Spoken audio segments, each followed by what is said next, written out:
আপনাকে প্রথমে বলে দিই যে পশ্চিমবাংলার মানুষ শিক্ষিত। এখানকার সরকার বা সরকারি দল কি ভেবেছেন সবাই অশিক্ষিত? শুনুন, আমি ছাত্রাবস্থায় বিএলএ হয়েছি Prabhat Kumar college on behalf of my the then party Congress. BLA হয়েছি, বুথ লেভেল এজেন্ট। সিস্টেমটা খুব ক্লিয়ার। ভোটার লিস্টের নাম, ইনক্লুশন, এক্সক্লুশন, কারেকশন, শিফটিং, এটা 4টে ফর্মে হয়। ফর্ম নাম্বার 6, 7, 8, 8-এর AB মানে ক খ।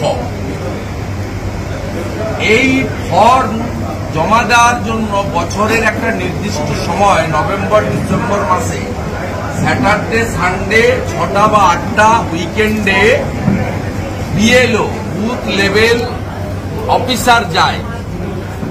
তারা ওখানে স্পেশাল রিভিশন করে, আর এমনি অটোমেটিক কোর্সে একটা বিডিও অফিসে এবং কর্পোরেশন এলাকায় আপনার এসডিও অফিস বা কোনো অ্যাডমিনিস্ট্রেটিভ অফিস, সেখানে electoral roll registration, correction, shifting বা ডেথের ক্ষেত্রে এক্সক্লুশন, এর একটা নর্মাল কন্টিনিউয়াস প্রসেস রয়েছে।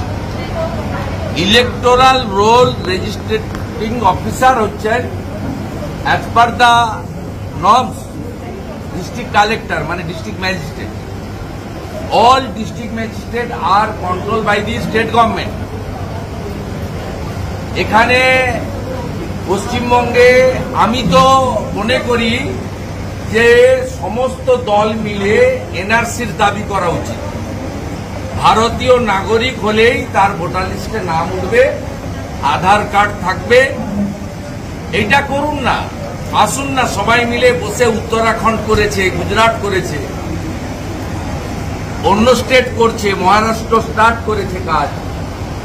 21টা বিজেপি রুল স্টেটে এই কাজ হচ্ছে, এনডিএ স্টেটে। তা বেঙ্গলে আমরা বর্ডারিং স্টেট, আমাদের পাশেই বাংলাদেশ, নেপাল, ভুটান।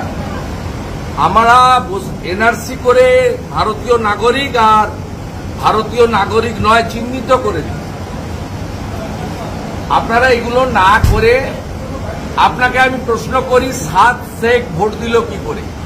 হি ইজ আনসারুল বাংলার এক্সট্রিমিস্ট।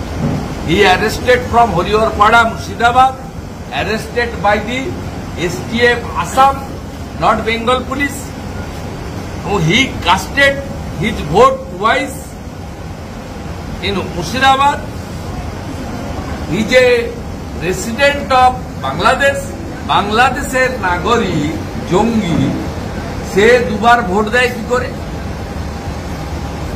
স্বাভাবিকভাবে এই রাজ্যে আমরাও বলি অবৈধ ভোটার আছে, রোহিঙ্গা ভোটার আছে, এবং এখানে ইলেকশন কমিশনের কোনো রোল নেই। Before parliament election on behalf of BJP 16 লক্ষ ডবল এন্ট্রির নাম আমরা আরিজ আফতাব মহাশয়কে দিয়েছিলাম, দিদেন সিও ওয়েস্ট বেঙ্গল, যিনি রিটায়ার করে গেছেন। একটা নামও ডিলিট করা হয়নি। আমাদের বলা হয়েছিল বুথে গিয়ে অবজেকশন করতে হবে। যে বুথে আমাদের লোকজন আছে, পরিবেশ আছে, আমরা করেছি। নন হিন্দু বুথে আমাদের লোকজন নেই, আমরা করতে পারিনি। ভালনারেবল বুথ আছে, আপনার সন্ত্রাস কবলিত এলাকা আছে, সেখানে বুথে যাওয়ার কোনো স্কোপ নেই। ভোটই দিতে পারে না, নাম তুলতে যাবে। ভবানীপুরটা কি ভারতবর্ষের বাইরে না পশ্চিমবঙ্গের বাইরে? বিদেশে থাকা ভারতীয়রা যদি মন কি বাত শোনে, এটাও শুনতে পারি, কোনো সমস্যা নেই। এটা আমরা ভারতীয়, ভারতের প্রধানমন্ত্রীর কথা শুনবো। প্রধানমন্ত্রী একবারও বলেনি যে আমার দলকে ভোট দিন। আমরাও কেউ ঝান্ডা কাঁধে নিয়ে এখানে আসি। আমরা গর্বের ভারতীয়, একেবারে গর্বের ভারতীয়, এবং তার সাথে সাথে হিন্দুস্তানি মানে সনাতনী।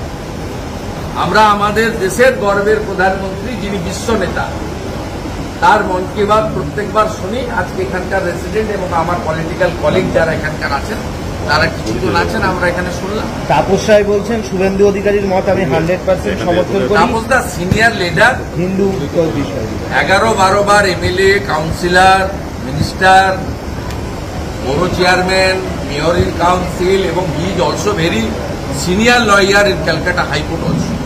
অর্থাৎ স্বাভাবিকভাবে তাপসদা তার নিজস্ব উপলব্ধি থেকে বলেছেন, ফার্স্ট এক্সপিরিয়েন্স আছে ওনার, অভিজ্ঞ নেতা।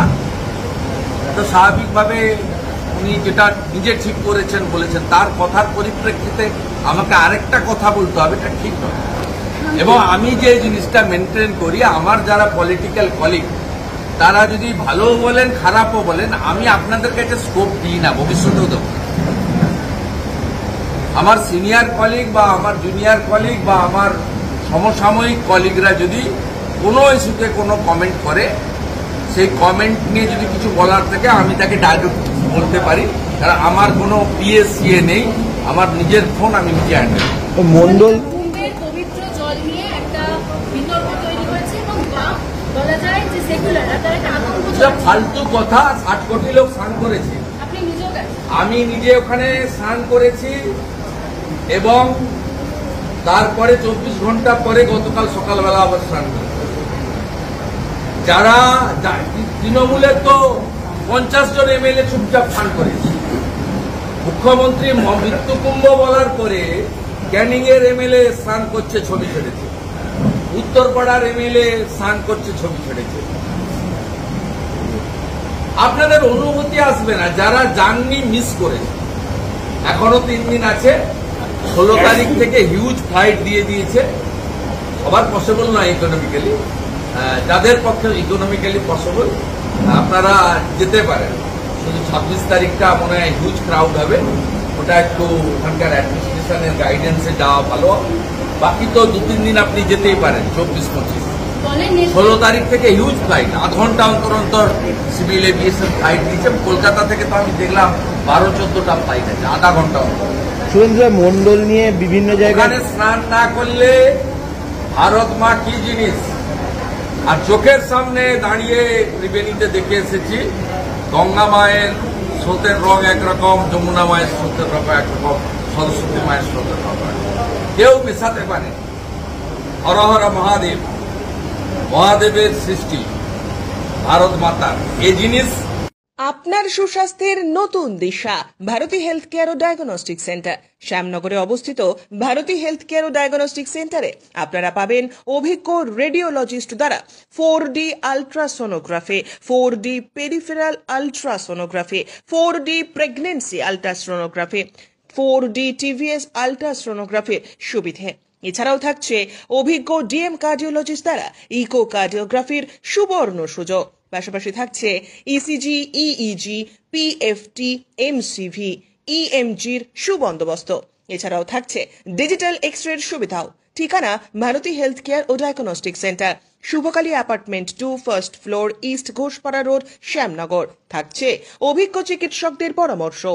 আধুনিক চিকিৎসা ব্যবস্থার মাধ্যমে এবং অভিজ্ঞ চিকিৎসকদের পরামর্শে আপনার সুস্বাস্থ্যের প্রতি অঙ্গীকারবদ্ধ ভারতী হেলথ কেয়ার ও ডায়াগনস্টিক। নমস্কার, আমি ডক্টর বিপুল মিস্ত্রি, ভারতী হেলথ কেয়ার ডায়াগনস্টিক সেন্টারে আল্ট্রাসোনোগ্রাফি করি। এখানে সমস্ত রকম আল্ট্রাসোনোগ্রাফি এখানে হয় এবং অতি যত্ন সহকারে করা হয়। এবং Bharati health care diagnostic centre অনেকদিন ধরে আপনাদের কাছে খুবই পরিচিত নাম, এবং নতুন করে আপনাদের পরিচয় দরকার নেই। আপনারা আপনাদের আশীর্বাদ যেন সবসময় থাকে আমাদের উপরে, যেমন আপনারা আসুন, ভালো পরিষেবা পাবেন, এই আশা নিয়ে আপনাদের কাছে বলেন। নমস্কার, আমি ডক্টর কৌশিক পাল, এমডি ডিএম কার্ডিওলজি। আমি এখন থেকে শ্যামনগর ভারতীতে প্রতি সোমবার এবং বুধবার ইকোকার্ডিওগ্রাফি করব।